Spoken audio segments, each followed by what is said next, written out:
Okay, so hey everyone, and welcome to another deep dive with us. Yeah, thanks for having me. Today we're looking at something kind of interesting.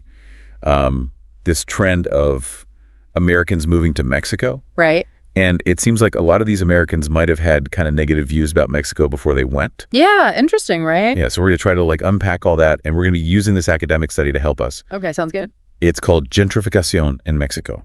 Migración, choque cultural y pacto local. Okay. So right off the bat, we see that it's going to be about gentrification. For sure. And, that's something that's been happening a lot in Mexican cities recently. Totally. And the study really focuses on how wealthy people and expats a lot in the U.S.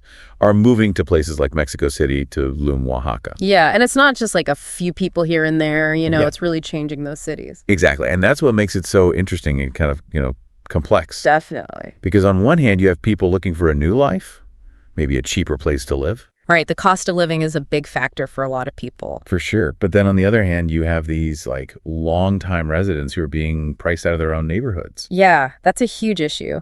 The study actually found that in Roma Norte, which is this trendy area in Mexico City, rents have gone up something like 65% in just 5 years. Oh, wow. Yeah, it's crazy. And, that's just one example. The study talks about this happening all over. And it's not just about the money either, right? It's like their whole way of life is changing. Exactly. It's like their culture is being eroded. So can you give us an example of what that looks like? Sure. Oaxaca is mentioned in the study, and it's known for its indigenous culture and traditional arts and crafts. Yeah, it's beautiful. But now you see more and more upscale boutiques and fancy restaurants popping up and pushing out the family businesses that have been there for generations. That's sad. It is, and it's happening everywhere. You go to Tulum and it's a whole different world now compared to what it was just a few years ago. Yeah, and I think that's what makes this whole thing so fascinating, right? It's this clash between these different worlds. Yeah, and the study digs into that. Why are these Americans coming here in the first place? Yeah, it's not always just about the beaches and the cheap margaritas, right? No, definitely not. Some people are definitely looking for that kind of escape, a paradise lifestyle. Sure. But the study suggests there's more to it than that. Some people are looking for something deeper, like a sense of community or a connection to a different culture. Or maybe even running away from problems back home. Yeah, that could be part of it too.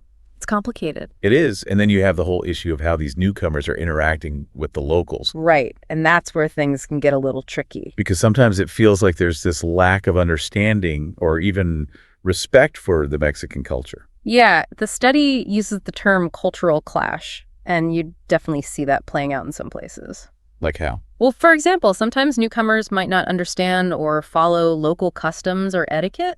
Oh, yeah. Little things that can make a big difference. Exactly. And then there are bigger issues like disrespecting historical sites or traditional practices. That's not cool. No, it's not. And it can create a lot of tension and resentment. I bet. So is there anything that can be done about all this? Well, the study does offer some hope.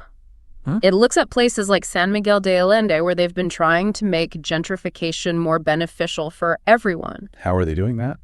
Well, they're doing things like providing financial assistance to help locals stay in their homes. Oh, that's great. Yeah. And they're also setting up cultural exchange programs so that newcomers and locals can learn more about each other. Yeah, that makes sense. It's about finding ways to make everyone feel like they belong. Yeah, I think that's key. It's how do we make this work for everyone? Exactly. And it's not easy, but it's important. Yeah, for sure. So I guess the takeaway here is that gentrification is a complex issue. And it's happening all over the world. Yeah. But by understanding the nuances and the different perspectives involved, we can hopefully find ways to make it more equitable. I agree. And I think it starts with being open-minded and willing to learn from each other. I think that's a great place to leave it. So for all of you listening out there, I want you to think about this. If you were to move to a new country, how would you approach immersing yourself in the culture? Yeah, that's a good question. Would you make an effort to learn the language and the customs? And would you be open to new experiences, even if they're outside your comfort zone? It's all about respect and understanding. And ultimately, I think that's what will help us bridge the gap between different cultures. Couldn't have said it better myself. All right. Thanks for joining us for this deep dive. My pleasure. And we'll catch you next time. See you then. Bye.